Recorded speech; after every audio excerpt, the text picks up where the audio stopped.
एक गांव था, रूहापुर। यह गांव पहाड़ों के बीच बसा था। दिन में बहुत शांत, लेकिन रात में लोग जल्दी दरवाजे बंद कर लेते थे, क्योंकि कहते थे कि पुराने कुएं के पास एक औरत रोती है। इसी गांव में एक 11 साल का बच्चा रहता था, सामी। सामी बहुत सीधा, नमाज का पाबंद और अपनी मां का आज्ञाकारी। उसका पिता मजदूरी करता था और देर रात घर आता था। सामी रोज मगरिब के बाद कुरान पढ़ता था। एक रात उसके पिता की तबीयत अचानक खराब हो गई। पिता शहर के हकीम के पास थे और दवा भूल आए थे। मां ने जल्दी में कहा, सामी बेटा, अलमारी में नीली शीशी में दवा है, उसे लेकर मजरा वाले रास्ते से अब्बू तक पहुंचा दे। मगर वो रास्ता पुराने कुएं के पास से जाता था, जो गांव वाले रात में टालते थे। सामी के दिल में हल्का डर आया, लेकिन मां की आंखों में भरोसा देखकर उसने कहा, अल्लाह मेरे साथ है। उसने छोटी बोतल कपड़े में बांधी और चल पड़ा पुराने कुएं के पास। रात गहरा चुकी थी, चांद बादलों में छुपा हुआ था। हवा ठंडी और बिल्कुल सन्नाटा।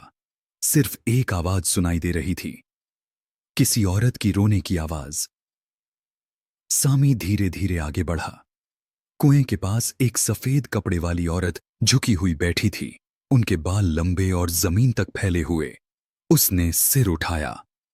चेहरा नहीं दिख रहा था, सिर्फ एक काला साया। उसने टूटी आवाज में कहा, बच्चे, जरा पानी दे दो। सामी को मां की सीख याद आ गई। कभी भी अजीब आवाज, अजीब साया, अजीब शख्स दिखे तो बस आयतुल कुर्सी पढ़ना, आंखों में नहीं देखना। सामी ने नजर नीचे रखी और पढ़ना शुरू किया, अल्लाहु ला इलाहा इल्लाहु। औरत का शरीर कांपने लगा। उसकी आवाज अचानक बदल गई, गहरी, गुर्राहट भरी। रुको, यह मत पढ़। लेकिन सामी बिना डरे पढ़ता गया। चुड़ैल का असली रूप। वो औरत धीरे धीरे ऊपर हवा में उठ गई। चेहरा काला, आंखें लाल, दांत लंबे। वो इंसान नहीं, चुड़ैल थी।